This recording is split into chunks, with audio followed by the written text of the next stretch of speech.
چھوڑیں کوئی اور بات کریں۔ وہ بہت ساری باتیں اس لیے موضوع بحث نہیں بناتا تھا کہ ان کا کوئی فائدہ نہیں تھا۔ وہ بہت سارے ایسے لمحوں کا گواہ تھا جب ماں اور باپ دونوں کے درمیان لڑائی کا نقطہ آغاز وہ ہوتا تھا۔ اس کی تربیت، اس کا لائف سٹائل، اس کا کیریئر، یہ سب چیزیں بہت بچپن سے ہی ان دونوں کے درمیان ڈسکس ہونے لگی تھی۔ اس نے محض اسکول جانا شروع کیا تھا تو ماں باپ کے درمیان اس بحث کا آغاز ہو گیا تھا کہ وہ کیا بنے گا۔ بہت بعد میں جا کر اسے سمجھ آیا تھا کہ انہیں ایک دوسرے کے ساتھ اختلاف کرنے کے لیے کوئی بھی ایشو مل جائے وہ خواہ پریشان ہوتا تھا کہ اس کی وجہ سے لڑائی ہو گئی۔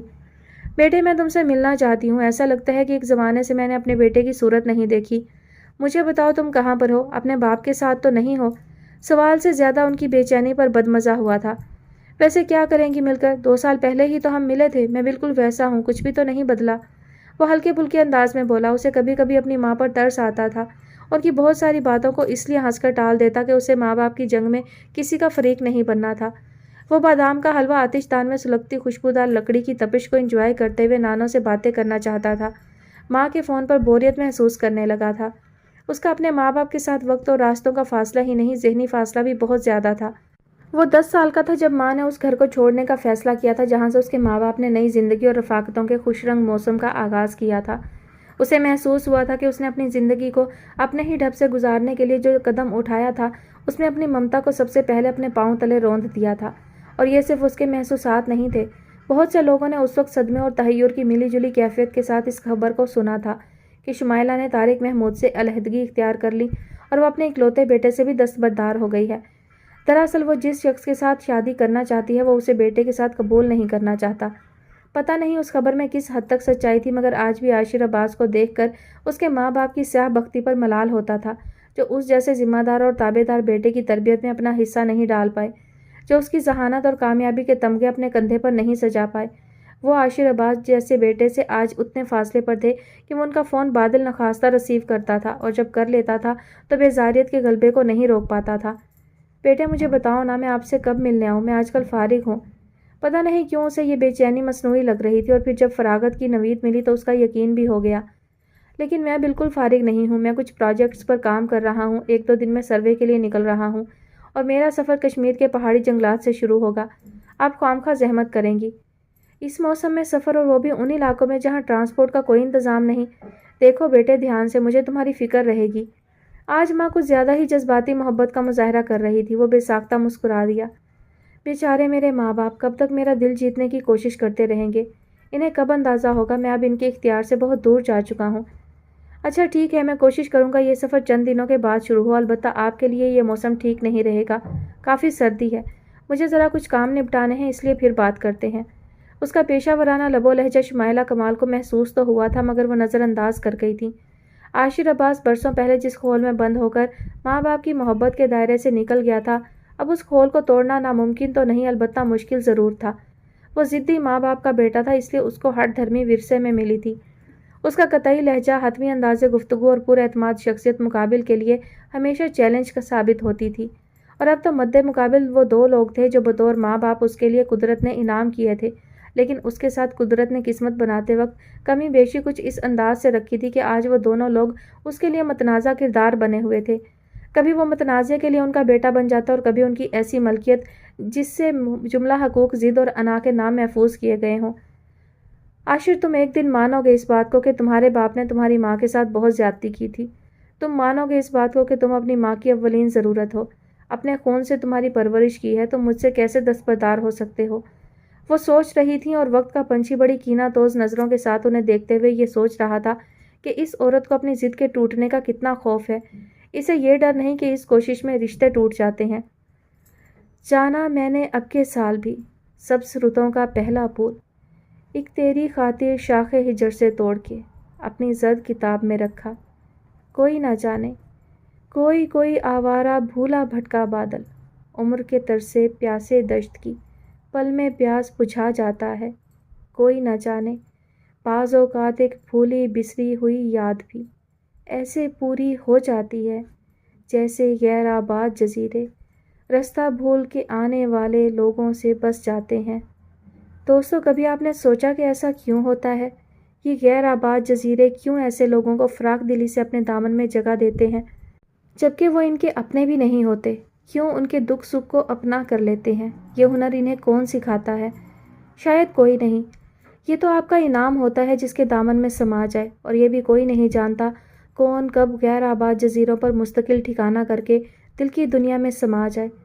یہ بھی تو کسی مانوس اجنبی کی آمد سے پہلے غیر آباد جزیرے کی طرح ہوتا ہے، کشادہ مگر بنجر زمین کی طرح، جہاں پڑاؤ کرنے والے اپنے قدموں کے نشان چھوڑ جاتے ہیں اور کبھی نہیں پلٹتے، اور جسے پلٹنا نہیں ہوتا وہ وہیں ڈیرا ڈال دیتا ہے، اس کا قیام لمبا ہو جاتا ہے۔ کبھی آپ کے ساتھ ایسا ہوا؟ اور اگر ایسا ہوا تو ہمارے ساتھ شیئر کیجیے۔ ہماری ٹیلی فون لائنز کھل چکی ہیں اب سے 2 گھنٹے تک، اور میں آپ کا ساتھ دوں گی خوبصورت ٹریکس کے ساتھ۔ یس، دس از خولا کمال۔ آج کل وہ اپنے ہر شو کا آغاز شاعری کے خوبصورت انتخاب سے کرتی تھی۔ زبان و ادب پر اس قدر مہارت اور اتنا خوبصورت انتخاب سمیع سولت کو اگر ورطہ حیرت میں ڈال دیتا تھا تو سمرہ عجیب سی کیفیت سے دوچار ہو جاتی تھی۔ خولا کمال کو بالکل اندازہ نہیں تھا کہ وہ چند دنوں میں کسی مثلث کا حصہ بن جائے گی۔ سمیع سولت اس کی قابلیت، ذہانت اور حسن سے مرعوب تھا، اتنا تو وہ سمجھ سکتی تھی، لیکن سمرہ اسے اپنا حریف اور پھر رقیب سمجھنے لگی کہ یہ جاننے کے بعد شاید وہ صدمے سے بے ہوش ہو جاتی، اور باوجود سردی اور خراب موسم کے پاپا کے گاؤں جانے کا پروگرام بنا کر اسلام آباد اسٹوڈیو کو ہمیشہ کے لیے خدا حافظ کہہ دیتی۔ اچھی بات یہ تھی کہ سمرہ کے احساسات جس انداز سے سمیع سولت کے سامنے عیاں ہوتے تھے، اس انداز پر آج تک دوسروں کی نظر نہ گئی تھی۔ اسے یقین تھا کہ خزیمہ اگر یہ شو سن رہا ہوگا تو سب سے پہلا فون اسی کا آئے گا، اور ہوا بھی یہی۔ نہ جانے کیوں اپنے یقین کی تصدیق پر وہ بے ساختہ مسکرا دی۔ جی خزیمہ صاحب، کیا کہیں گے آپ زندگی کے اس راز کے متعلق جو ہر کسی کو بتایا بھی نہیں کرتے؟ بات یہ ہے کہ اگر راز آپ کو بتا دیا وہ راز نہ رہا۔ ہاں البتہ کبھی آپ سے ملاقات رہی تو ضرور بتائیں گے کہ دل کے غیر آباد جزیرے پر پہلا حادثاتی پڑاؤ کس کا تھا۔ وہ باتیں بگارنے میں خاصا کورا تھا، لیکن اس وقت اپنی حاضر جوابی کو داد دے رہا تھا۔ جناب مان لیتے ہیں آپ کی یہ بات بھی، کیا سننا چاہیں گے؟ اور تب خزیمہ نے فرمائش کر دی تھی، حسن والوں کو خبر کیا، عاشقی کیا چیز ہے۔ اور خولا نے معذرت کرتے ہوئے لائن ڈراپ کر دی تھی۔ یہ غزل ٹریک لسٹ کا حصہ نہ تھی۔ اس نے کمرشل بریک کا اعلان کرتے ہوئے ایک دوسرا ٹریک سٹینڈ بائی میں کر لیا تھا۔ دراصل کچھ حاصل کرنے کی سرشاری وقت گزرنے کے ساتھ کم ہوتی جاتی ہے، اور ایک وقت ایسا آتا ہے کہ ہم اس کے ہونے سے بھی انکاری ہو جاتے ہیں، لیکن کچھ کھو دینے کا ملال وقت گزرنے کے ساتھ کم ہونے کے بجائے بڑھتا جاتا ہے۔ صوفیہ کو بیت السکون سے جانے کے بعد احساس ہوا تھا کہ وہ کیا کھو کر آ گئی، اور ملال کی اس کیفیت کا غلبہ تو اگلے دن سے شروع ہو گیا تھا جب اس کی تائی نے اس کا لحاظ اور مروت بالائے طاق رکھ کر اس کے تایا سے یہ فرمائش کی تھی کہ چونکہ گھر میں ایک فرد کا اضافہ ہو گیا ہے لہٰذا آپ راشن کا خرچ بڑھا دیں۔ وہ کافی دیر تک انہیں سکتے کے عالم میں دیکھتی رہی تھی۔ ابھی ایک دن بھی نہیں ہوا تھا اور حساب کتاب شروع ہو گیا تھا، اور اس کی امی کے ساتھ کیا کچھ نہ ہوا ہوگا۔ اس کے دل پر چوٹ سی پڑی تھی، پھر بھرم ٹوٹا تو آنسو بھی اسی تواتر سے بہنے لگے۔ تایا نے آگے بڑھ کر اس کے سر پر ہاتھ رکھا۔ اس گھر کا ہر دوسرا بندہ نفسیاتی مریض ہے، خاص طور پر تمہاری یہ تائی۔ تم کوئی بات دل پر مت لینا، میں ہوں تمہاری دل جوئی کرنے والا۔ مجھے احساس ہے تم نے بہت بڑا قدم اٹھایا، تمہارا فیصلہ ہم سب کے لیے باعث فخر ہے۔ آخر کو تم اس گھر کی بیٹی ہو، اور راحت بیگم نے تمہیں ہم سے چھین لیا تھا۔ اسے اپنا گھر سمجھو، مزے سے رہو، دفتر وغیرہ بھی آنے جانے کی ضرورت نہیں۔ تمہاری ماں بلا وجہ پریشان ہوگی، اور ویسے بھی تم شاید کچھ اور پڑھنا چاہتی ہو۔ گو کہ ہمارے ہاں بیٹیوں کو اتنی آزادی نہیں دی جاتی، لیکن تم میری پیاری بیٹی ہو، تمہاری خوشی مجھے ہر حال میں عزیز ہے۔ یہ وہ تمام باتیں تھیں جو تایا نے پہلے دن وقفے سے اس کی سماعتوں میں منتقل کی تھیں، اور دن کے اختتام پر شام گہری ہونے سے پہلے اسے یوں محسوس ہو رہا تھا جیسے یہ آج اس کی زندگی کی پہلی شام ہو، بوجھل سیاہ اور گہرے رنج میں ڈوبی ہوئی، ورنہ ایسی شام نہ پہلے کبھی آئی تھی، نہ خاموشی نے اس انداز سے بیان کیا تھا، اور نہ ہواؤں کے شور میں اتنی چیخیں تھیں۔ وہ اس کمرے میں جا کر بہت روئی تھی جو کبھی اس کے بابا کا تھا، اس کی امی کا تھا۔ آج ان کے نام کا وہاں کچھ بھی نہیں تھا سوائے ان خاموش دیواروں کے جو دو پیار کرنے والے دلوں کے درمیان سچے رشتے کی گواہ تھیں، جو ان قربتوں کی گواہ تھیں جب وہ دو قالب ایک جان میں ڈھل جاتے۔ بابا آپ کو بھی جانے کی بہت جلدی تھی، اس نے ہمیشہ کی طرح آنسوؤں کو سمیٹ کر پھر سے خود کو اس فیصلے کے درست ہونے کا یقین دلایا، اور آج وہ بیت السکون میں بیٹھی اپنے موجودہ فیصلے کے درست ہونے کا جشن منا رہی تھی۔ مامی میں نے اچھا کیا نہ آ گئی۔ چہرے پر تکلیف کے آثار ہونے کے باوجود لبوں سے مسکراہٹ جدا نہیں ہو رہی تھی۔ اس دن سب اس سے کس قدر ناراض تھے، اور آج کسی کو یاد بھی نہیں تھا کہ اس نے کیا کیا تھا، سوائے راحت بیگم اور شجاع کے۔ وہ راحت بیگم کے گلے لگ کر پھوٹ پھوٹ کر رو رہی تھی۔ بس کرو اپنا بچکانہ پن، اب ختم کر دو، بڑی ہو گئی ہو، انہوں نے دھیرے سے الگ کر کے حوصلے کے ساتھ کہا۔ میں آپ کے لیے بھی بڑی ہو گئی۔ اس نے سر پکڑا ہوا تھا۔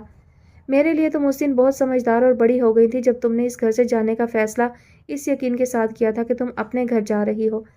مگر امی اس میں غلط کیا ہے؟ آپ کچھ تو ان پر ذمہ داری ڈالتی نا۔ اس نے آنسوؤں کے درمیان کہا تو وہ مسکرا دی۔ تمہیں کیا لگتا ہے یہ زندگی کی آزمائشیں میں نے اپنی خوشی سے منتخب کی ہیں؟ تمہیں وقت کے ساتھ خود ہی احساس ہو جائے گا کہ میرا فیصلہ تمہاری بھلائی کے لیے تھا۔ وہ تھکے تھکے انداز میں کہتے ہوئے صوفے پر ٹک گئی تھیں اور صوفیہ ان کے گھٹنے تھام کر بیٹھ گئی تھی۔ وہ دراصل ایسے ہجوم میں تنہا کھڑی تھی جو اپنا حق بھی مانگ رہا تھا اور اپنی ذمہ داریوں سے بھی غافل تھا۔ تم کتنے دن کے لیے آئی ہو؟ اپنے تایا وغیرہ کی پرمیشن لے کر آئی ہو؟ انہوں نے سنجیدگی سے پوچھا تو اس نے نفی میں سر ہلا دیا۔ میں ڈاکٹر کے پاس آئی تھی اور میرے ساتھ کوئی نہیں آیا تھا، میں کس کو بتاتی؟ عامر کو وہ ڈاکٹر بھی ناتجربہ کار لگا اور خود مجھے بھی۔ بس میں اس کو اپنے گھر جانے کا انفارم کر کے آ گئی۔ ویسے اگر کسی نے مجھے ڈھونڈنا ہوتا تو اب تک فون آ چکا ہوتا۔ وہ اپنے سابقہ جامے میں واپس آ رہی تھی۔ اس کا مخصوص پراعتماد انداز بحال ہو رہا تھا۔ یہ بات اس نے خود بھی محسوس کی۔ اب اتنا کچھ جاننے کے بعد اس کی عقل پر پردے پڑے نہ ہٹتے تو عجب ہی تھا۔ سردیوں میں سورج کو غروب کی بھی جلدی ہوتی ہے۔ اس کی کوشش ہوتی ہے کہ وہ آج کے کام اسی تاریخ میں نپٹا لے، مگر شام ہوتے ہی گھپ اندھیرے کے بادل ساری توانائیاں سلب کر لیتے۔ یہ کشمیر کا قدرے ترقی یافتہ علاقہ تھا، لیکن بجلی کی فراہمی کے مسائل، ٹرانسپورٹ کی عدم دستیابی اور سردی کے باعث لوگوں کا شہروں کی طرف تبادلہ تمام سرکاری اور غیر سرکاری کاموں کے تسلسل پر اثر انداز ہوتا تھا۔ سردی کا موسم سارے سال کی تیز رفتاری کو سست روی میں ڈھال دیتا تھا۔ وہ یہاں کی ٹھہری ہوئی زندگی پر اگر سروے کرنے نکلتا تو اور بہت سے پہلو ڈھونڈ نکالتا جو سرد اور پہاڑی علاقوں کی سدا بار ترقی پر اثر انداز ہوتے ہیں۔ ابھی تو اسے صرف اس بات پر غصہ آ رہا تھا کہ مختصر سے دن کے بعد طویل شام اور گہری کالی رات میں کرنے کے لیے کچھ نہیں تھا، اور اتنا زیادہ آرام تو اسے اپنی طبیعت کے لیے گراں محسوس ہوتا تھا۔ وولٹیج کی کمی کے باعث آفس میں گزشتہ کئی دنوں سے کمپیوٹرز بھی بند پڑے تھے اور فائلوں میں چھپی کہانیوں کو ڈھونڈنے کے لیے اضافی سرچ لائٹ کی ضرورت پڑ رہی تھی۔ وہ عجیب جھنجھلاہٹ کے عالم میں آفس سے نکلا تھا۔ آفیسرز ہاؤس تک کا فاصلہ تو زیادہ نہیں تھا، مگر اس نے جان بوجھ کر لمبا راستہ اختیار کیا تھا تاکہ کسی طور تو یہ وقت کٹے۔ اس کے قدم بازار کی طرف مڑ گئے تھے جس کی رونق بھی سردی کی نظر ہو گئی تھی۔ یقیناً مقامی لوگوں نے اپنی دلچسپی اور زندگی گزارنے کا اہتمام کر رکھا ہوگا، جبھی تو وہ سرے شام خوشی خوشی گھروں میں مقید ہو جاتے تھے۔ اس نے سوچا اور ایک کتابوں کی دکان میں داخل ہو گیا جس میں کتابیں کم اور نئے پرانے اخبارات زیادہ تھے۔ وہ کشمیر سے شائع ہونے والے ایک مقامی جریدے کی ورق گردانی کرنے لگا۔ ناقص پرنٹنگ کے باعث گو کے الفاظ آنکھوں کے لیے بوجھل محسوس ہو رہے تھے۔ تبھی اس کی نظر ایک خبر پر ٹھہر گئی۔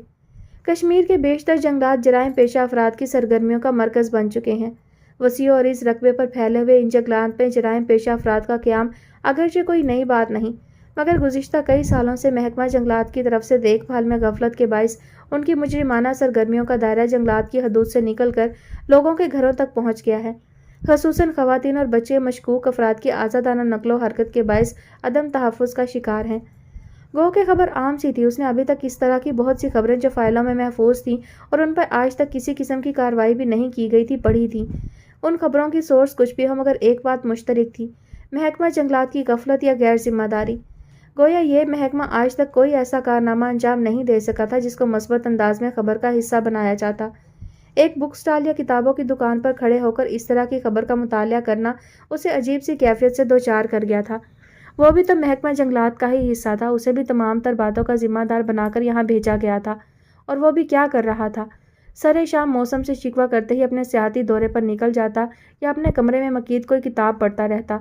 اس نے تو اپنے طور سے آج تک کوئی انویسٹیگیشن نہیں کی تھی۔ شروع میں جس طرح اس نے ایک تو مہم میں حصہ لیا تھا اور حوصلہ افزا نتائج سامنے آئے تھے، اگر وہ اسی تسلسل کو برقرار رکھتا تو آج بک سٹال پر کھڑا اپنا محاسبہ نہ کر رہا ہوتا: میں کیا کر رہا ہوں؟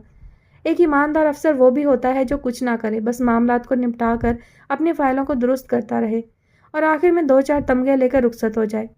اس سوچ نے ہی اسے اتنا شرمندہ کیا تھا کہ وہ جھرجھری لے کر کتابوں کی دکان سے باہر نکل آیا۔ سامنے ہی چائے کا چھوٹا سا ہوٹل تھا۔ خود کو ریچارج کرنے کے لیے اب چائے بہت ضروری تھی۔ وہ نسبتاً پرسکون سی ٹیبل پر بیٹھ گیا۔ ہوٹل میں رش اس لیے بھی تھا کہ جنریٹر سے چلنے والے ٹی وی پر پڑوسی ملک کے گانے چل رہے تھے۔ چائے اور گانے یہاں کے لوگوں کی بے ضرر سی تفریح تھی۔ وہ بے ساختہ مسکرا دیا اپنے سامنے والی ٹیبل پر بیٹھے نوجوان کو دیکھ کر۔ وہ بھی اکیلا بیٹھا تھا اور چائے کا ایک کپ اس کے سامنے رکھا تھا۔ اگلے ہی لمحے وہ اٹھ کر اس کے پاس آ گیا تھا۔ اس کے ہاتھ میں شاید کوئی کیمرہ وغیرہ تھا۔ اس کے چہرے پر غیر مقامی ہونے کی چھاپ بڑی واضح تھی۔ عاشر نے کھڑے ہو کر اس سے ہاتھ ملایا۔ میں کاشف کیانی ہوں، آپ کے سامنے والے ریسٹ ہاؤس میں رات کو ہی شفٹ ہوا ہوں۔ میں نے آپ کو صبح دیکھا تھا۔ اس کے سیاہ بال، سیاہ آنکھیں اور چہرے کی غیر معمولی سرخی کا بڑا انوکھا امتزاج عاشر کے سامنے تھا۔ وہ پہلی نظر ہی میں اسے ذہین اور دلکش شخصیت کا مالک لگا۔ میں جانتا ہوں آپ عاشر عباس ہیں۔ ویری گڈ، آپ تو خاصے باخبر ہیں۔ عاشر کی آنکھوں میں چمک بڑھ سی گئی۔ تھوڑی دیر پہلے جب وہ یہاں آ کر بیٹھا تھا اسے کسی اپنے جیسے کی کمی شدت کے ساتھ محسوس ہوئی تھی۔ اس نے سوچا تھا دوست زندگی کا حسن ہوتے ہیں، تنہا چائے پینے کا بھلا کیا لطف، اور اب اس سے کاشف کیانی چائے پینے پر اصرار کر رہا تھا۔ میں جرنلسٹ ہوں، ایک انٹرنیشنل نیوز ایجنسی کے ساتھ کام کر رہا ہوں۔ میں اکثر یہاں آتا رہتا ہوں۔ لاسٹ ٹائم یہاں آیا تھا تو آپ شاید اسلام آباد گئے ہوئے تھے۔ آئی ریئلی ایڈمائر، تم واقعی جرنلسٹ ہو، عاشر نے بے تکلفی سے کہتے ہوئے اپنا ہاتھ اس کی طرف بڑھا دیا۔ بٹ میں آپ سے بہت انسپائر ہوا، لوگ اپنا کیریئر بنانے کے لیے یوکے اور جرمنی جاتے ہیں، آپ یہاں چلے آئے۔ اس کے لہجے میں کوئی بناوٹ نہیں تھی، اس کی آواز میں کچھ تو ایسا تھا کہ عاشر نے اپنے دل کی بات کہہ دی۔ مجھے نہیں پتا کہ میں اپنا کیریئر بنانے یہاں آیا ہوں یا اس زمین کی کشش نے مجھے اس راہ پر ڈالا، یہ تو وقت بتائے گا۔ میں اپنی ذمہ داریوں سے کس حد تک انصاف کر پایا۔ ملازم بچہ چائے رکھ کر چلا گیا تھا، عاشر نے خود ہی بات پلٹ دی۔ یہ کیریئر اور پروفیشن کی باتیں پھر کبھی کریں گے، تم بتاؤ کیسا لگا یہاں آ کر کام کرنا؟ میں تو ابھی تک اس ماحول کو سمجھنے کی کوشش کر رہا ہوں۔ اصل میں ہم لوگ تیز رفتار ماحول سے اٹھ کر آئے ہیں، اس لیے یہاں آ کر زنگ لگتا محسوس ہوتا ہے، کاشف نے گرم چائے کا سپ انجوائے کرتے ہوئے کہا۔ حالانکہ یہاں کرنے کے لیے بہت کچھ ہے، ہم لوگ سٹیپ لینے سے گھبراتے ہیں، عاشر نے در پردہ اپنی نالائکی کو لتاڑا تھا۔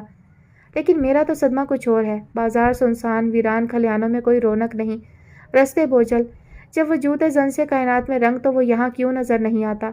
کاشف کی بے بسی دیکھنے والی تھی، اس کا چہرہ ہنسی ضبط کرنے کی کوشش میں سرخ ہو چلا تھا۔ عاشر نے بڑی دلچسپی اور محویت سے اسے دیکھا، کتنے مختصر سے وقت میں وہ دونوں بے تکلف ہو گئے تھے۔ ہمارا رب ہمارے دل کی باتیں کتنی جلدی سن لیتا ہے، اسے حیرت نہیں ہوئی بلکہ شرمساری نے آن گھیرا تھا۔ وہ تو یہ مسئلہ ہے، تم اس دریافت کے لیے اتنی محنت کرتے ہو، ہر سال یہاں آتے ہو۔ ہر سال نہیں، ہر مہینے۔ میرے باس کو بھی مجھ سے ہمدردی ہے، کہتا ہے کوشش جاری رکھو، اس نے احتجاجاً کہا۔ دیکھو اس معاملے میں میرا تجربہ صفر ہے، تم کائنات میں حسن کے قائل ہو اور میں ابھی اس صدمے سے بچنا چاہتا ہوں، زندگی پڑی ہے ابھی۔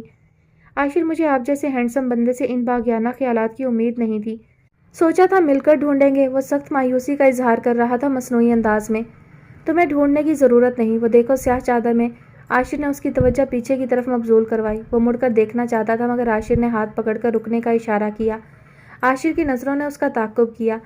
گہرے سبز لباس اور سیاہ چادر میں ملبوس وہ لڑکی ہوٹل کے سامنے والی پتھریلی سی سڑک پر سر جھکائے چل رہی تھی، اور جب وہ برآمدہ نما ہال کے قریب پہنچی تو اس کا رخ بدل گیا۔ وہ آگے جاتے جاتے پلٹ آئی، اب وہ ان دونوں کی طرف آ رہی تھی۔ کاشف کی پشت اس کی طرف تھی، اس کے چہرے پر سیاہ چادر کا روایتی سا نقاب تھا، البتہ اس کا تذبذب اور پریشانی آنکھوں سے بخوبی عیاں تھی۔ کیا میں آپ سے بات کر سکتی ہوں؟ وہ عاشر سے مخاطب تھی، ہاتھ مروڑتے ہوئے۔ اب کاشف نے ذرا سا پلٹ کر دیکھا تھا، اس کے بات کرنے کے انداز میں اعتماد کے ساتھ خوف کی جھلک بھی نمایاں تھی۔ وہ دونوں کھڑے ہو گئے۔ جی بولیے۔ میں یہاں پاس ہی رہتی ہوں، امی کی طبیعت بہت خراب ہے، وہ پبلک ٹرانسپورٹ سے سفر نہیں کر سکتی، ہارٹ پیشنٹ ہے، مجھے کوئی کار یا جیپ وغیرہ بھی نہیں مل رہی جسے ہائر کر لوں، آپ پلیز میری ہیلپ کر سکتے ہیں؟ پتہ نہیں کیوں اسے ان دونوں کی شکلوں پر لکھا ہوا نظر آ رہا تھا کہ دونوں اس کی مدد کر سکتے ہیں۔ جبھی وہ آگے جاتے جاتے ان کی طرف مڑ گئی تھی، اس کا لہجہ، گفتگو کا انداز اس کے تعلیم یافتہ ہونے کی ضمانت تھا۔ کاشف نے عاشر کی طرف سوالیہ نظروں سے دیکھا۔ میری جیپ اپنے کمپاؤنڈ میں کھڑی ہے، عاشر اسے ضرورتاً استعمال کرتا تھا، ورنہ آفس اور آفیسرز ہاؤس کے درمیان زیادہ فاصلہ نہ ہونے کے باعث وہ اکثر واک کرنے کو ترجیح دیتا تھا۔ اوکے، میرے پاس کار ہے، آپ انہیں یہاں لے کر آئیں گی یا ہم آپ کے ساتھ چلیں؟ کاشف کے چہرے پر تھوڑی دیر پہلے کی شرارت کا شائبہ تک نہ تھا۔ آپ کو گھر آنا پڑے گا، میں ان کو بتا دیتی ہوں، وہ آپ کو گائیڈ کر دیں گے۔ اس نے ہوٹل کاؤنٹر پر بیٹھے ایک شخص کی طرف اشارہ کیا جو اتنی دیر میں ان تینوں کی طرف متوجہ ہو چکا تھا۔ بھلا یہ کیسے ممکن تھا؟ ایک چھوٹے سے ہوٹل میں بیٹھے دو اجنبی لڑکے ان کی محلے دار سے بات کر رہے تھے اور ان کے کان نہ کھڑے ہوتے۔ لڑکی نے بھی یہاں کے ماحول کو دیکھتے ہوئے سمجھداری کا مظاہرہ کیا تھا اور لالا صغیر کو اپنی مشکل بتا کر ان سے مدد لینے سے آگاہ کیا۔ آپ گھر پہنچو، میں ان کے ساتھ آ جاتا ہوں، اللہ سب ٹھیک کرے گا، پریشان نہ ہو۔ وہ ادھیڑ عمر کا ایک معقول شخص تھا، اس کا ہوٹل چونکہ مرکزی مقام پر تھا اس لیے وہ تمام تر سرگرمیوں سے آگاہ رہتا تھا۔ وہ جانتا تھا کہ قدسی اپنی ماں کے حوالے سے اکثر پریشان رہتی ہے اور سب سے بڑا مسئلہ یہاں ٹرانسپورٹ کا ہوتا تھا۔ اول تو دستیاب نہیں تھی اور اگر ٹائم ٹیبل کے مطابق دستیاب ہو بھی جاتی تو رش اتنا کہ ایک آدمی بمشکل جگہ پاتا۔ ہم دونوں آپ کے ساتھ ہی چلتے ہیں، آئیے آپ بھی گاڑی میں آ جائیں۔ کیوں انکل؟ کاشف نے ماحول کے مطابق خود کو ڈھال لیا تھا۔ چلو یہ بھی ٹھیک ہے، ویسے میں یہاں سب کا لالا ہوں، تم بھی مجھے لالا ہی کہہ سکتے ہو۔ انہوں نے مسکراتے ہوئے تصحیح کی اور چاروں ہوٹل کے برآمدہ نما صحن سے نکل کر دائیں طرف کی ایک ذیلی سڑک پر آ گئے۔ کاشف نے اپنی برانڈ نیو کار کی ڈرائیونگ سیٹ سنبھال لی تھی اور عاشر عباس اس کے برابر میں بیٹھ گیا تھا، جبکہ وہ دونوں پیچھے بیٹھ گئے تھے۔ کاشف نے ذرا سا پیچھے مڑ کر ایک نظر قدسیہ کی ویران آنکھوں پر ڈالی اور گاڑی سٹارٹ کر دی تھی۔ شام نے رات کے اندھیرے کی دہلیز پر اپنا سر رکھ دیا تھا۔ اکا دکا گھروں کی روشنیوں نے ماحول کو قدرے بہتر بنا دیا تھا اور زندگی کے آثار محسوس ہو رہے تھے۔ ان کا سفر ایک ذیلی سڑک سے شروع ہو کر دوسری ذیلی سڑک پر ختم ہو گیا تھا اور اب کاشف کی گاڑی قطرے روشنی میں ایک بڑے سے مگر اجنبی گھر کے سامنے کھڑی تھی۔ شجاع اسے نظر انداز کر رہا تھا یا اسے کسی قسم کی سزا دے رہا تھا، وہ سمجھ نہیں پا رہی تھی۔ وہ کل سے یہاں تھی اور ابھی تک اس سے ملاقات نہیں ہوئی تھی۔ یہ محض اتفاق نہیں ہو سکتا تھا۔ وہ جس دن یہاں سے گئی تھی تب بھی وہ بیت السکون میں نہیں تھا۔ اسے یقین تھا اگر وہ ہوتا تو شاید آج حالات مختلف ہوتے، اس کا مستقبل اتنا غیر یقینی نہ ہوتا۔ وہ کم از کم اپنے تایا کا یہ حکم ماننے کی پابند تو نہ ہوتی کہ تم کل صبح چلی آنا۔ انہوں نے جب فون کیا تو اپنے گھر والوں کی غیر ذمہ داری اور بے حسی کا قصوروار بھی اس کو ٹھہرا دیا۔ انہیں تو عامر اور انم کے آنے پر بھی اعتراض تھا اور سب سے بڑی بات وہ اسے اپنے گھر کے رکھ رکھاؤ، محلے میں اونچا نام اور لوگوں میں بنی ہوئی برسوں کی ساکھ کے بارے میں بتا رہے تھے، جو صوفیہ کی وجہ سے اس کی لاپرواہی اور بے وقوفانہ حرکتوں کی وجہ سے متاثر ہو سکتی تھی۔ ایک لمحے کو تو اس کا دل چاہا ابھی سارا حساب کتاب برابر کر دے، انہیں بتا دے کہ وہ صوفیہ سے مخاطب ہے جسے غلط کو غلط کہنا بخوبی آتا ہے، مگر پہلی بار وہ کسی مصلحت کے تحت خاموش ہو گئی اور محض کل آنے کا کہہ کر فون بند کر دیا۔ یہ لوگ تو مجھے کچا کھا جائیں گے جس طرح میرے باپ کو کھا گئے، ان کے اندر تو انسانیت نام کی کوئی چیز نہیں۔ اس کی سوچ میں بلا کی تلخی گھلی ہوئی تھی۔ انا مجھے یہ بتاؤ شجاع کہاں ہے؟ اسے کل جانا تھا، وہ آج ہر حال میں شجاع سے ملنا چاہتی تھی۔ وہ سمجھ نہیں پا رہی تھی کہ اس کے اندر اتنی بے چینی کیسے سما گئی، لیکن اب اگر ایسا ہو چکا تھا تو اس کا کچھ نہ کچھ تدارک بہت ضروری تھا۔ امی آفس سے آ چکی تھی، شجاع بھی اکثر ان کے ساتھ ہی آتا تھا، اس لیے اس وقت اس کے آفس میں ہونے کا امکان نہیں تھا۔ انم میں نے کچھ پوچھا ہے؟ وہ برآمدے میں ہی اسے گھیر کر کھڑی ہو گئی تھی۔ اس کے چہرے کی سوجن تو کم ہو گئی تھی مگر گہرے نشانات ابھی باقی تھے۔ انم نے قدرے دلچسپی سے اس کا چہرہ دیکھا اور مسکرا دی۔ ویسے تم نے اپنے حسن کے دروازے پر اچھا خاصا دربان بٹھا دیا، اب تمہیں نظر نہیں لگے گی۔ انم پلیز، میں اس وقت مذاق کے موڈ میں نہیں ہوں، میں بہت گلٹ فیل کر رہی ہوں، مجھے شجاع سے ملنا ہے، وہ کیوں اتنے نخرے کر رہا ہے؟ وہ بے بسی سے بولی۔ گلٹ تم فیل کر رہی ہو، نخرے وہ کر رہا ہے، عجب مشکل ہے، لیکن مجھے کیا پتا وہ کہاں ہے؟ تم اس کا موبائل چیک کرو۔ نہیں، مجھے اس کا موبائل چیک نہیں کرنا، میں نے پہلے بھی کوشش کی تھی، وہ لائن ڈسکنیکٹ کر دیتا ہے۔ وہ پتہ نہیں کیوں مجھے سزا دے رہا ہے، حالانکہ وہ بھی تو مجھے کال کر سکتا تھا، لیکن اسے سزا جو دینی ہے۔ صوفیہ نے شاید آج پہلی بار اپنی بے بسی کا ذکر ان الفاظ میں کیا تھا۔ آج اس کی چمکتی آنکھوں میں وہ جوت نہیں تھی، بلکہ وہ تو بے خوابی کے دکھ سکھ سے بوجھل ہو رہی تھی۔ انم کو وہ دن یاد آ گیا جب اس کی انہی آنکھوں میں اجنبیت کے رنگ بڑے واضح تھے اور مذاق اڑا کر چلتی بنی تھی، مگر مسئلہ یہ تھا کہ اس کی محبت میں کوئی غرض نہیں تھی۔ پتہ نہیں کیوں اس کی بڑے سے بڑی غلطی بھی تھوڑی دیر کے بعد اس کی حماقت محسوس ہوتی تھی، اور حماقتیں اکثر نظر انداز کر دینے کے لیے ہوتی ہیں۔ اس لیے وہ اور عامر سب کچھ بھول کر اسے ملنے، اسے دیکھنے چلے گئے تھے، اور اسے دیکھ کر انہیں محسوس ہوا تھا جیسے وہ سالوں سے اسی گھر میں رہ رہی ہو۔ اس کا چہرہ، اس کی آنکھیں، اس کے بالوں کے سیاہ گچھے مدتوں سے وقت اور حالات کی گرد سے اٹے ہوئے ہوں۔ وہ اتنے تھوڑے دنوں میں فریب زندگی سے آشنا ہو کر اپنی آنکھوں کی مشعلیں گل کر بیٹھی تھی۔ شاید اسی لیے کسی نے بھی کچھ کہے بغیر اسے گلے سے لگا لیا تھا۔ اس کے چہرے پر جو لکھا تھا، اس نے کسی ایسے جنگل میں رہنے کا انتخاب کر لیا ہے جو برسات میں بھی جلتا ہو۔ میرے خیال میں وہ اپنے کمرے میں ہوں گے۔ انم کا دل چاہا پوچھے دل کے دریچے پر ہونے والی دستک کیسی محسوس ہوتی ہے، مگر وہ بہت جلدی میں تھی۔ اس نے بغیر سوچے سمجھے اپنے قدم اس منزل کی طرف بڑھا دیے تھے جہاں ہر قافلہ دل کو پہنچنے کے لیے کسی یاد اور احساس کا سہارا لینا پڑتا ہے۔ محبتوں میں عداوتیں کیسی، چاہنا کسی کو تو پھر شکایتیں کیسی، جب تمہارا اس پر اعتبار ہے اتنا تو ذرا ذرا سی بات پر وضاحتیں کیسی۔ وہ جتنا اس کمرے میں آنے سے گھبراتی تھی، اس وقت اسی کا دروازہ بغیر دستک دیے کھول لیا تھا۔ اپنے بیڈ پر نیم دراز ٹی وی کی طرف متوجہ شجاع نے پلٹ کر دیکھا اور پھر دیکھتا ہی رہ گیا تھا۔ آپ سمجھتے کیا ہیں خود کو؟ آپ سے اتنا بھی نہ ہو سکا کہ میری خیریت ہی پوچھ لیں؟ سبز اور زرد رنگ کی شوخ پھولوں والی شال میں لپٹی ہوئی صوفیہ کی زبان وہ سب کچھ بالکل نہیں بول رہی تھی جو اس کے چہرے اور آنکھوں میں درج تھا۔ شجاع ایک گہری سانس لے کر کھڑا ہو گیا۔ صوفیہ اگلے لمحے اس کے مد مقابل تھی اور اس کے ہاتھ سے ریموٹ لے کر ٹی وی آف کر دیا تھا۔ آپ نے تو شکر ادا کیا ہوگا میں یہاں سے چلی گئی، لیکن آپ نے یہ کیسے سوچ لیا کہ میں مر گئی؟ اب تو آنکھیں، چہرہ اور زبان سب ہم آواز ہو گئے تھے۔ شجاع نے 2 قدم آگے آ کر اس کے ہونٹوں پر انگلی رکھ دی تھی۔ خاموش ہو جاؤ، ہمیشہ فضول بکواس کرتی ہو، فضول فیصلے کرتی ہو اور ہم سب کو گھاس کھلا کر چلتی بنتی ہو، اور جب ہر فیصلہ اپنی مرضی سے کرتی ہو تو پھر اب کیوں رونا شروع کر دیا ہے؟ وہ اس کے اتنے قریب تھا کہ صوفیہ کو اپنا آپ جلتا ہوا محسوس ہونے لگا تھا۔ حیران آنکھوں میں پگھلتی چاندنی میں اتنی چمک تھی کہ اس کی نظریں بے اختیار جھکتی چلی گئی۔ میں نے یہ فیصلہ اپنی مرضی سے ضرور کیا تھا، لیکن مجھے کسی نے نہیں روکا کہ میں اپنی مرضی نہ کروں۔ کیا عائزہ انم میں سے کوئی ایسا کرتا تو ماموں اتنی آسانی سے مان جاتے؟ اس کے لہجے میں کوئی تو ایسی بات تھی کہ شجاع کے دل پر چھائی بدگمانی خود بھی سوالیہ نشان بن گئی۔ لیکن تم ہم سب کو اذیت دینے کے لیے ایسی باتیں کیوں کرتی ہو؟ تم نے اگر یہ فیصلہ اپنے بھلے کے لیے کیا ہوتا تو مجھے اتنا افسوس نہ ہوتا، وہ تعصب سے بولا۔ اور جو اذیت میں جھیلتی ہوں وہ کچھ نہیں۔ وہ بے بسی سے سر جھکا کر رہ گئی۔ جب آگ دونوں طرف برابر لگی ہوئی ہے تو جھگڑا کس بات کا؟ وہ شوخی سے مسکرا دیا۔ کیا مطلب جھگڑا کس بات کا؟ میں تو اس بات پر جھگڑ رہی ہوں کہ آپ میری خیریت پوچھنے کے بھی روادار نہیں۔ اس نے بڑی خوبصورتی سے شوخ لمحوں کی جسارت کو روک دیا تھا۔ اور کس بات کا غصہ ہے؟ شجاع سب کچھ بھول کر اب اسے یوں دیکھ رہا تھا جیسے وہ ہمیشہ کے لیے اس کمرے میں آ گئی ہو، اس کی زندگی میں آ گئی ہو۔ آپ نے مجھے فون تک نہیں کیا۔ اب اس نے رخ پھیر لیا تھا۔ تم مجھ سے پوچھ کر مجھے بتا کر گئی ہو؟ میں کب بتاتی، میں نے بس اچانک فیصلہ کر لیا تھا۔ اور اگر تمہارا یہ اچانک فیصلہ کسی کی جان لے لیتا؟ نہیں شجاع، کوئی نہیں مرا کرتا ان چھوٹی چھوٹی باتوں پر۔ ایک بار پھر میرا نام لو۔ کیا بدتمیزی ہے، کیوں میرا مذاق اڑا رہے ہیں؟ نام لو نا پلیز۔ بہت دنوں سے میری سماعتیں اس آواز کی متلاشی تھیں۔ شجاع پلیز۔ اس کی بے بسی قابل دید تھی۔ شجاع کو یوں محسوس ہو رہا تھا جیسے آج بلی شیر کے قبضے میں ہے، بلی بھی وہ جس کے خوخار پنجوں سے شیر بھی محفوظ نہیں تھا۔ اگر کوئی کسی کے لیے نہیں مرتا تو پھر یہ کیا ہے؟ تم کیوں مجھ سے لڑ رہی ہو کہ آپ مجھ پر نہیں مرتے؟ اس کے دل کی دنیا میں کئی جگنوں اور ستارے روشن ہو گئے تھے۔ شجاع آپ کیسی باتیں کر رہے ہیں؟ میں یہاں آئی تھی، سب سے ملی تھی اور کل مجھے جانا ہے۔ آپ سے نہ ملتی تو کتنا افسوس ہوتا نا آپ کو۔ تمہاری ہمت ہے یہاں سے قدم باہر نکالنے کی؟ اب تم مجھے بتا رہی ہو کہ میں کل چلی جاؤں گی۔ دس از ٹو مچ صوفیہ۔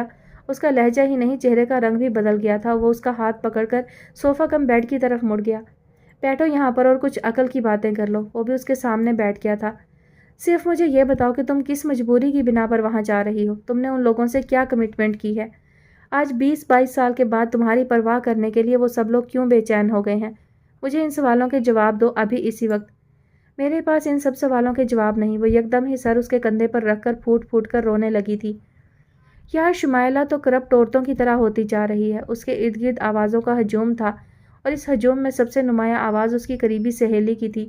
اس کی گہری نیند جیسے کسی خوفناک دھماکے سے ٹوٹی تھی۔ وہ بل کھا کر اٹھی اور ٹیبل لیمپ آن کر کے نیند سے بوجھل آنکھوں کو کھولنے کی کوشش کی، مگر ان میں تو مرچیں سی گھل گئی تھی۔ اس نے اپنے ساتھ والے تکیے پر ہاتھ مارا، وہاں کوئی نہیں تھا۔ اس بار آنکھیں بغیر کسی کوشش کے کھل گئی تھیں۔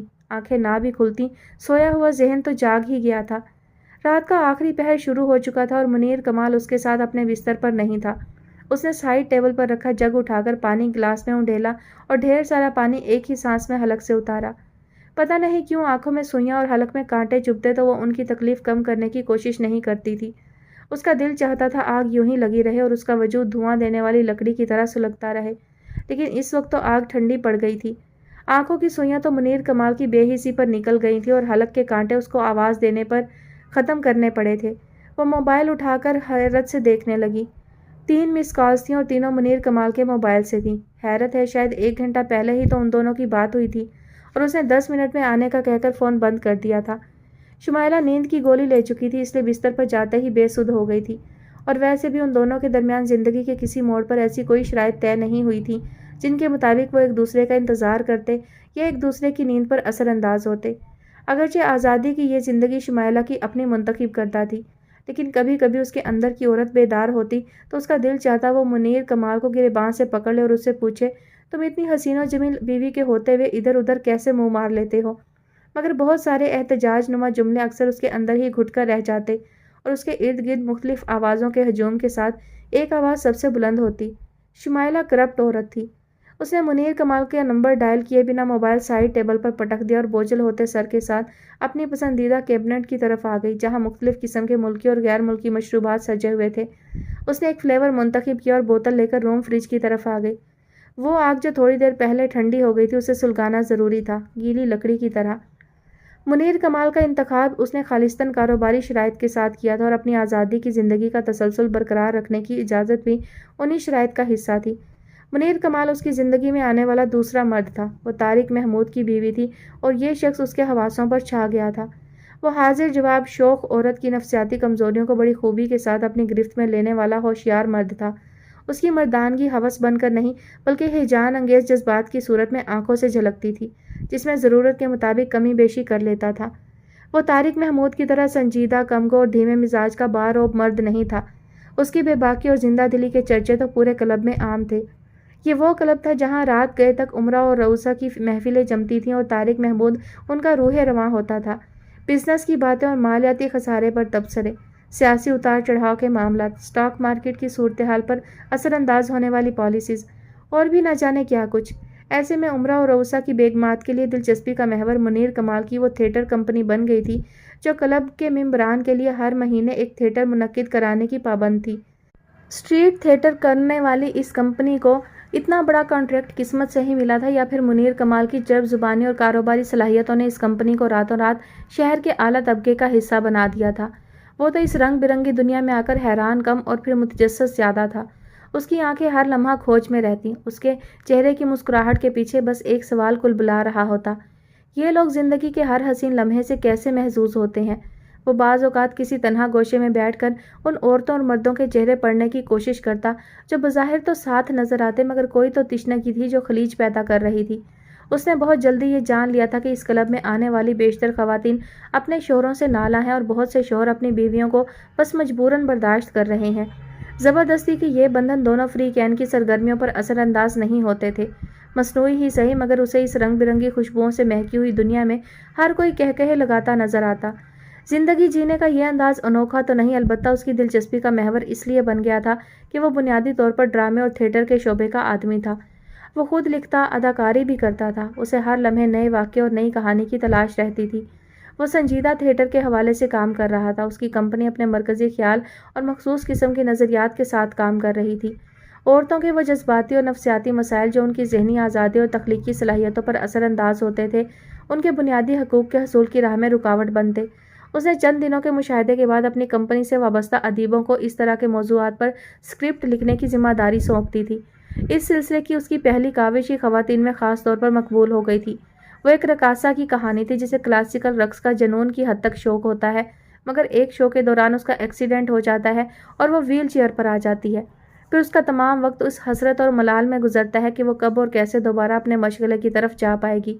اسی دوران اس کی جذباتی وابستگی ایک مرد کے ساتھ ہو جاتی ہے جو اس کے دل کی دنیا پلٹ دیتا ہے، مگر وہ اسے رقاصہ کی حیثیت سے مسترد کر دیتا ہے۔ وہ عشاء کی نماز سے فارغ ہونے کے بعد تسبیح لے کر بیٹھی تھیں۔ صوفیہ نے آ کر ان کی گود میں سر رکھ دیا تھا۔ امی، آپ مجھ سے ناراض تو نہیں ہے نا؟ کیا تمہیں اس سے کوئی فرق پڑتا ہے؟ وہ تسبیح دراز میں رکھ کر اس کی طرف متوجہ ہو گئی۔ سارا جھگڑا ہی تو اسی توجہ کا تھا۔ اس نے سب سے پہلا شکوہ ان سے یہی تو کیا تھا کہ وہ ان کی سوتیلی بیٹی ہے۔ مجھے بہت فرق پڑتا ہے، آپ جانتی ہیں، لیکن میں یہ بھی چاہتی ہوں کہ آپ اس حقیقت کو تسلیم کر لیں کہ میں نے یہ فیصلہ ہم سب کی بھلائی کے لیے کیا ہے۔ اس کے چہرے پر اب تھوڑی دیر پہلے والی بشاشت نہیں تھی، کوئی انجانا سا احساس تھا جسے راحت بیگم بھی سمجھنے کی کوشش کر رہی تھی۔ دیکھو صوفی، تم ان کا خون بے شک ہو، لیکن تم میری بیٹی ہو، اس عورت کی بیٹی جسے وہ اپنے خاندان یا گھر کا حصہ کبھی نہیں بنا سکے۔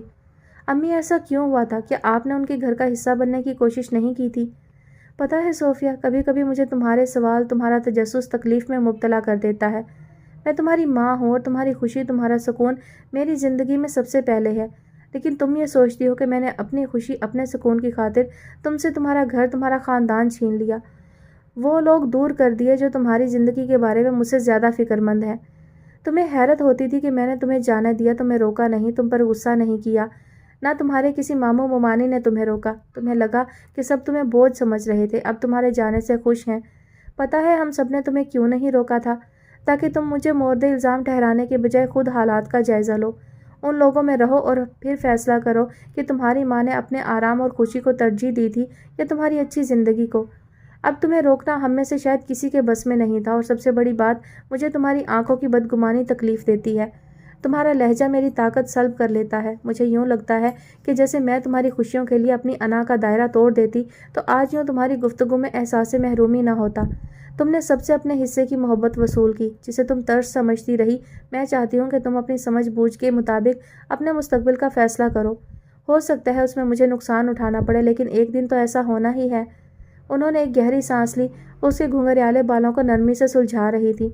ان کا پور پور محبت کی بولی بول رہا تھا اور صوفیہ کی ہر دھڑکن سماعت بنی ہوئی تھی. آج اتنے دن بعد ماں کی قربت اور ان کی گود نصیب ہوئی تھی. اس کا دل چاہ رہا تھا اس رات کی صبح کبھی نہ ہو، وہ یوں ہی ان کی محبت اور توجہ کا مرکز بنی رہے. پتہ نہیں کیوں اس کی تشنگی کبھی ختم نہیں ہوتی تھی. شاید وہ ایک تقسیم شدہ ماں کی بیٹی تھی جسے کام بھی کرنا تھا، اپنے دکھوں پر تنہائی میں بیٹھ کر ملال بھی کرنا ہوتا تھا، اور اسے وقت کی گردش سے بچانے کے لیے بہت زیادہ محنت بھی کرنا تھی. وہ اپنے بھائیوں کے لیے بوجھ نہیں تھی، اور ایسا نہیں تھا کہ صوفیہ کے ماموں اس کا خرچ نہیں اٹھا سکتے تھے. ان کے تمام بھائی اس حیثیت میں تھے کہ اپنی بہن اور بھانجی کی کفالت کر سکتے تھے، لیکن ان کی خودداری کے لیے یہ بہت بڑا دھچکا تھا کہ وہ صوفیہ کی بہترین زندگی کے لیے اپنے بھائیوں پر انحصار کرتیں. صوفیہ کا اعتماد شاید اسی دن رخصت ہو جاتا جب وہ شعور کی دہلیز پر قدم رکھتے ہی اس احساس سے آشنا ہوتی کہ اسے ہمدردی کے عوض پالا جا رہا ہے. دراصل ہم جس معاشرے میں سانس لے رہے ہیں، یہاں قدم قدم پر جس نوعیت کی منافقت اور بے حسی کا سامنا ہوتا ہے، اس میں اگر کوئی اچھائی اور سچائی کے راستے پر چلنا چاہے، حقوق العباد کی اصل حقیقت کو اپنی زندگی کا نصف العین بنائے، تو اول لوگ اس کا جینا حرام کر دیتے ہیں، یا پھر اس کی ذمہ داری کی فہرست بننے والوں کی زندگی تماشا بن جاتی ہے. راحت بیگم کی دور اندیشی نے آنے والے وقت کے مسائل کو بہت پہلے جان لیا تھا، اور انہوں نے خود کو ہر طرح کی مشکلات کا عادی بنانے کی مشق شروع کر دی تھی. صوفیہ کی بہترین سکولنگ، اس کے مہنگے ترین مشاغل، پر آسائش زندگی، یہ سب کچھ بغیر پیسے کے ممکن نہیں تھا. شاید زندگی اس موڑ پر اپنی تلخ سچائیوں کے ساتھ سامنے آ کر کھڑی ہو جاتی ہے، اور آپ کی سب سے بڑی طاقت وہ دولت بن جاتی ہے جو صرف آپ کی ہوتی ہے. محرومی کی زندگی میں خوشیاں بھی بوجھل محسوس ہوتی ہیں. وہ صوفیہ کو کسی محرومی سے آشنا نہیں کرنا چاہتی تھیں، لیکن اب صوفیہ کی آنکھوں میں ڈھیر سارے شکوے دیکھ کر انہیں اپنی عمر بھر کی ریاضت رائگاں جاتی محسوس ہوتی تھی. انہیں محسوس ہوتا تھا جیسے ماں کی تربیت پر خون کی تاثیر غالب آ گئی ہو. اسی لیے جب صوفیہ نے اپنے تایا کے پاس جانے کا فیصلہ کیا تو وہ ہار سی گئیں. صوفیہ کی آنکھوں میں وہی اجنبیت تھی جو کئی سال پہلے اس کے تایا چچا کی آنکھوں میں تھی. اس کا لہجہ اتنا بے رحم تھا کہ ماضی کے کئی بھیانک منظر ان کی نگاہوں کے سامنے آ کر کھڑے ہو گئے، اور وہ ضبط کے دریا میں ڈوبنے ابھرنے لگیں. ان کی خاموشی ہی ان کا احتجاج تھا جسے صوفیہ نے ان کی کمزوری سمجھا، لیکن محض چند دن کے بعد وہ اس احتجاج کے پس منظر سے آشنا ہو گئی تھی. اسے محسوس ہو رہا تھا جیسے اس نے خود اپنے ہاتھوں سے گڑھا کھودا اور اس میں کود گئی. تائی نے بڑی ڈھٹائی کے ساتھ اسے گھر کے خرچ میں شیئر کرنے کے لیے کہا تھا، اور وہ حق دک کھڑی رہ گئی تھی. کیا کروں، پورا نہیں پڑتا، سفیر کی بیماری، گھر کے 100 اخراجات، اور پھر تم تو کماتی ہو، اپنی ماں کو بھی تو دیتی ہوگی. یہ بھی تو تمہارا ہی گھر ہے. ہمیں تو اس حادثے نے مار ڈالا، ورنہ سفیر بہت محنت کر رہا تھا. تمہارے تایا اب اس عمر میں کہاں تک کریں، مارکیٹ بھی تو ٹھنڈی پڑی ہے. اس کے تایا ہول سیل مارکیٹ سے منسلک تھے. چاول اور دالیں ان کے بنیادی آئٹم تھے. ان کا کاروبار گھاٹے میں جا رہا ہو یا منافع میں، صوفیہ کو تو یہ لوگ کسی حال میں بھی خوش نہیں لگے تھے. اب پتہ نہیں خوشحالی اسے نظر نہیں آتی تھی یا پلاسٹر ادھڑی دیواروں کے پیچھے چھپی ہوئی تھی، لیکن کوئی تو بات تھی جو اسے سمجھنے میں دقت ہو رہی تھی. مگر تائی، مجھے تو امی سے پاکٹ منی لینا پڑتی تھی، اینڈ آف منتھ میں تو سارے پیسے اڑا دیتی تھی. اس نے سرد مہری سے کہہ کر ٹی وی کی طرف منہ کر لیا. کیوں، تمہاری ماں نے تمہیں یہ نہیں سکھایا کہ برے وقت کے لیے کچھ بچا کر رکھتے ہیں؟ وہ تو بڑی ہوشیار تھی، دیکھو نا آج اس کی ہوشیاری اس کے کام آ رہی ہے. ہم تو گنوار ہی رہے.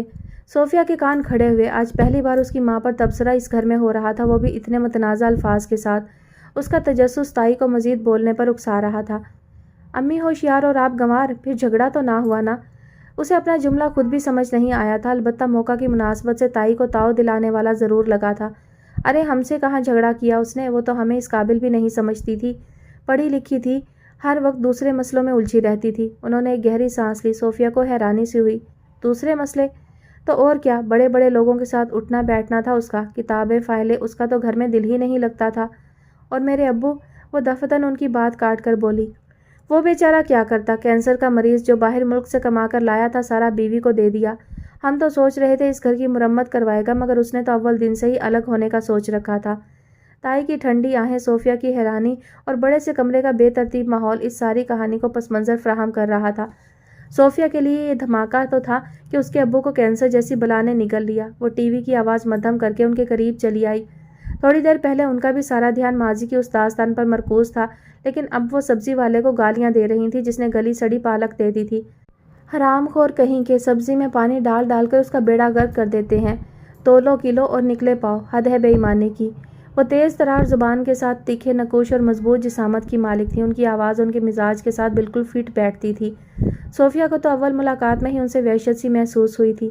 انسیت کا تو سوال ہی پیدا نہیں ہوتا تھا، وہ ان سے دور ہی رہتی تھی، لیکن آج قریب آنے کا بہت فائدہ ہو گیا تھا۔ تب اس نے سوچا تھا اس بے رحم عورت کے ساتھ وقت گزارنے میں کوئی مذائقہ نہیں۔ امی، اچانک ہی اس نے سر اٹھا کر انہیں مخاطب کیا اور وہ اپنے خیالوں کی دنیا سے پلٹ کر آئی تو صوفیہ ایک اور بے رحم یاد کے ساتھ ان سے مخاطب تھی۔ ابو کو کون سا کینسر تھا؟ آپ نے کبھی مجھے نہیں بتایا۔ کیا ان کا علاج نہیں ہوا تھا یا آخری سٹیج پر؟ بلڈ کینسر، وہ اس کی بات مکمل ہونے سے پہلے ہی بول پڑی تھی۔ کیا آپ نے ان کی زندگی میں ہی کام شروع کر دیا تھا؟ یہ دوسرا پیالہ تھا زہر کا جو وہ خاموشی کے ساتھ پی گئیں۔ نہیں، میں تمہارے ابو کی بیماری کی وجہ سے ان کی ہیلپ کر دیا کرتی تھی، خاص طور پر پیپر ورک کے معاملے میں۔ گارمنٹ فیکٹری ان کی زندگی میں شروع ہوئی؟ وہ بے چین سی تھی۔ نہیں، اس زمانے میں انہوں نے ایک کمپنی میں اپنا سرمایہ انویسٹ کیا تھا جس کا انجام کمپنی فلاپ اور عمر بھر کی جمع پونجی ڈوب گئی تھی۔ تبھی ان کا کینسر ڈائگنوز ہوا اور وہ جینے کی خواہش کو موت کی نیند سلا کر ایک دن چپکے سے قبر میں اتر گئے۔ اندرونی کرب ان کے چہرے سے جھلک رہا تھا۔ آئی ایم سوری امی، میں نے آپ کی تکلیف کم کرنے کے بجائے بڑھا دی۔ میں آپ کو دکھی نہیں کرنا چاہتی تھی اور نہ ہی ان سارے سوالوں کا مقصد کوئی بے اعتباری ہے۔ پتہ ہے امی، مجھے اس بات کا 100% یقین ہے کہ میری ماں نے اپنی زندگی کا کوئی بھی فیصلہ اپنی خوشی اور بھلائی کے لیے نہیں کیا ہوگا۔ اس کی آنکھوں میں بے اختیار امڑ آنے والی نمی انہیں بے چین کر گئی تھی، وہ ضبط کر رہی تھی۔ اس کی عمر کی لڑکیاں تو بس انوکھے روپہلے خواب دیکھتی تھیں اور خوش رہتی تھیں۔ پتہ نہیں کیوں وہ سب سے مختلف تھی۔ بچپن میں بھی وہ بڑی بڑی خواہشیں کرتی تھی۔ میرا دل چاہتا ہے ساری دنیا کے بچے میرے گھر آ جائیں، ایک دفعہ اس نے کسی پارک کے بینچ پر بیٹھے ہوئے کہا تھا۔ تو آپ پھر کہاں رہیں گی؟ وہ تو آپ کی ساری چیزیں لے لیں گے، ٹوائز، بکس، کچھ بھی تو نہیں رہے گا آپ کے پاس۔ انہوں نے اسے ڈرایا تھا۔ کوئی بات نہیں، آپ میرے لیے اور لے کر آ جائیں گی نا، وہ مزے سے بولی۔ اوہ، تو یہ بات ہے، آپ اپنی چیزوں سے بور ہو گئی ہیں، آپ کو نئی شاپنگ کرنی ہے۔ وہ اس کی ذہانت کی داد دے رہی تھی اور اس کے چہرے پر اطمینان کے رنگ پھیلتے جا رہے تھے۔ وہ ہمیشہ بہتر سے بہترین کی جستجو میں رہتی تھی۔ اس کی بے چین فطرت کو اسی صورت قرار آتا تھا جب تک وہ دل کی ہر خواہش کو عملی جامہ نہیں پہنا دیتی تھی۔ اس کا اپنے تایا کے گھر جا کر رہنے کی جستجو کرنا راحت بیگم کے لیے تکلیف دہ ضرور تھا۔ انہیں لگتا تھا جیسے وہ اس آزمائش میں تھکتی جا رہی ہیں، لیکن صوفیہ کی تسلی اور ذہنی سکون کے لیے اس کی خواہش کی تکمیل بھی بہت ضروری تھی، ورنہ اس کا انتہائی رد عمل کچھ بھی ہو سکتا تھا۔ اچھا مجھے یہ بتاؤ، تمہیں کون سب سے زیادہ اچھا لگا؟ وہ اس سے زیادہ سزا نہیں دے سکتی تھی۔ آپ مجھ سے یہ کیوں نہیں پوچھ رہی ہیں کہ مجھے وہاں کون سب سے زیادہ ناقابل برداشت لگا؟ ماں کا لہجہ بدلا تھا تو اس کے چہرے پر بھی طمانینت کے رنگ پھیل گئے تھے، آنکھیں نمی پی کر مسکرانے لگی تھی۔ وہ تو خیر تمہارے چہرے پر لکھا ہے وہاں تمہیں کیا کچھ اچھا نہیں لگا، لیکن میں یہ ضرور چاہوں گی کہ تمہاری تربیت اور تمہاری ذات پر کبھی کوئی حرف نہ آئے۔ اس کا تجربہ بھی تمہیں وقت کے ساتھ ہوگا کہ وہ لوگ غلط قسم کی رائے قائم کرنے کے ساتھ اس کا پرچار بھی خوب کرتے ہیں۔ میں یہ سارے کام اس گھر میں رہ کر بھی کر سکتی تھی، تمہاری پرورش، بزنس اور اس گھر کی بہتری کے لیے کوئی نیا سٹیپ، لیکن میری ذات پر انگلی اٹھانے والے کبھی میری کمزوری نہیں بن سکے۔ وہ گھر میرے لیے ایک بند گلی بنتا جا رہا تھا جس کے دوسری طرف جانے کے لیے مجھے دیوار میں سوراخ کرنا پڑے، اور یہی میری خطا ہے۔ شاید آج زندگی میں پہلی بار انہوں نے اپنے بارے میں بات کی تھی۔ صوفیہ نے حیرانی سے انہیں دیکھا اور پھر سارے گلے شکوے مٹا کر ان سے لپٹ گئی۔ اس کی ماں ایک صابر عورت تھی جس نے اپنے احساسات کو اس وقت برف کی سلوں میں دبا دیا تھا جب آتش جذبات کو بھڑکانے کے لیے صرف نگاہوں کی حدت ہی کافی ہوتی ہے۔ تائی نے کہا تھا، دراصل تمہاری ماں کو ہم سے بہتر کوئی مل گیا تھا، اس لیے وہ تمہارے بیمار باپ کو چھوڑ کر چلی گئی تھی۔ ہم تو تماشا دیکھتے رہ گئے۔ بھلا عورت اتنی کمزور بھی ہو سکتی ہے؟ کسی بھی ایک طرفہ کہانی کا کردار بن کر ساری عمر اس ملال میں نہیں گزار سکتی تھی کہ اس کی ماں ایک کرپٹ عورت تھی اور لوگ اس کی قوت ارادے اور کردار کی مضبوطی کو منفی انداز میں ڈسکس کرتے رہیں اور اس کے پاس اپنی ماں کے تقدس کو ثابت کرنے کے لیے کوئی ٹھوس دلیل نہ ہو۔ سفیر کے ایکسیڈنٹ کے دوران جب اس کا ربط تائی اور چچی کے ساتھ بڑھا اور تایا کے ساتھ ملاقاتوں کا دورانیہ طویل ہوا تو اسے قدم قدم پر یہ احساس دلایا گیا کہ وہ ایک خود غرض اور بے حس ماں کی اولاد ہے۔ اسے بار بار یہ جتایا گیا کہ اس کی ماں نے یہ کاروبار اپنی ذاتی تسکین اور شاید دوسرے معنوں میں ذاتی عیاشی کے لیے شروع کیا۔ وہ اگر کم فہم اور جاہل لوگوں کی صحبت میں رہ رہی ہوتی تو ان جملوں کی سنگینی کو کبھی محسوس نہ کرتی، لیکن اسے تو ان تھوڑے سے دنوں میں آنکھیں اور چہرے پڑھنے کا ہنر بھی آ گیا تھا۔ تائی نے بڑی شفاقی سے کہا تھا، کردار کی مضبوط عورتیں اپنے شوہر کی دہلیز پر سر پٹک پٹک کر مر جاتی ہیں، مگر یوں گھر سے بے گھر ہونے کے بہانے نہیں ڈھونڈتی۔ اس نے یہ بات سننے کے بعد خود کو اپنے ضبط کی داد دی تھی، ورنہ دل چاہ رہا تھا کوئی بھاری پتھر اٹھا کر ان کے سر پر دے مارے اور خود کو بھی ختم کر دے۔ وہ ایسا کر بھی گزرتی اگر اس لمحے اپنی ماں کی زندگی کے بے داغ ہونے کے بارے میں اس کا یقین متزلزل نہ ہو جاتا۔ وہ جاننا چاہتی تھی ہر خطا کی ذمہ دار عورت ہی کیوں۔ وہ دیکھنا چاہتی تھی لوگ عورت کی کمزوری سے کیا فائدہ اٹھاتے ہیں۔ اسے کئی دنوں تک نیند نہیں آئی تھی۔ اس کی اجلی شفاف صورت والی مہربان ماں، جس کی آنکھیں بھی چمکدار آئینے کی طرح تھیں، جس کے لب کبھی مصنوعی رنگ سے سرخ نہیں ہوئے تھے، وہ بہت سارے لوگوں کی نظر میں کرپٹ تھی۔ ایسا کیسے ہو سکتا ہے کہ صوفیہ کی امی کو لوگ کرپٹ کہتے ہیں؟ وہ اس کی ماں کے بارے میں غلط گمان بھی کیسے کر سکتے تھے؟ اس نے بہت سارے دن بڑی تکلیف میں گزارے تھے۔ اسے لگتا تھا جیسے اس کے دماغ کی رگیں پھٹ جائیں گی۔ نہ اسے بہتر سکون اچھا لگتا تھا، نہ ماموں کا پیار سکون دے رہا تھا، اور نہ ماں کی محبت ذہنی کرب کو ختم کر رہی تھی۔ بس ایک آگ سی لگی ہوئی تھی۔ دن رات اس کی نظریں تائی، چچی، تایا اور چچا کی متلاشی رہتیں۔ کبھی ان پر رحم آتا، کبھی ان سے نفرت محسوس ہوتی، اور کبھی اپنی ماں۔ وہ سوچنا نہیں چاہتی تھی، لیکن بے رحم جملوں کی بازگشت اسے سوچنے پر مجبور کر دیتی۔ وہ پس منظر جاننے پر مجبور کر دیتی جو ماں کے پرتقدس رشتے کو سوال یا نشان بنانے کا محرک بنا تھا۔ امی، آپ کو مجھ پر اعتماد ہے نا؟ اور اس بات کا یقین بھی کہ آپ کی بیٹی اتنی بہادر ہے کہ لوگ اس کے بارے میں سوچتے ہوئے بھی خوفزدہ ہی رہتے ہیں۔ وہ ہلکی پھلکی ہو کر ان کے سامنے آ بیٹھی تھی۔ پتہ نہیں وہ کیا باور کرانا چاہ رہی تھی۔ مجھے تم پر پورا بھروسہ ہے۔ تم جب تک وہاں رہنا چاہو، بس اپنا خیال رکھنا، کھانے پینے میں لاپرواہی نہیں کرنا۔ ان کے لہجے میں اچانک ہی بے ربطگی آ گئی تھی۔ پتہ نہیں وہ کیا سوچ رہی تھی۔ کیا وہ اس کا چہرہ پڑھ چکی تھی؟ امی، آپ کی بیٹی بہت بہادر ہے، آپ اطمینان کر لیں، کوئی اس کی سوچ کو نہیں بدل سکتا۔ وہ بھی ان کا چہرہ پڑھنے کی صحیح کر رہی تھی، اور شاید دونوں ہی اپنی اس کوشش میں کامیاب ہو گئی تھیں۔ دونوں کی ایک دوسرے سے خائف نظریں وقت کی گود میں ایک ناقابل فراموش لمحہ ڈال چکی تھیں، جس کا احتساب ہونا باقی تھا۔ ماں بیٹی ایک دوسرے کے مد مقابل آنا باقی تھا، لیکن مہربان پل اب اس سازش میں لگ گئے تھے کہ ایسا کبھی نہ ہو۔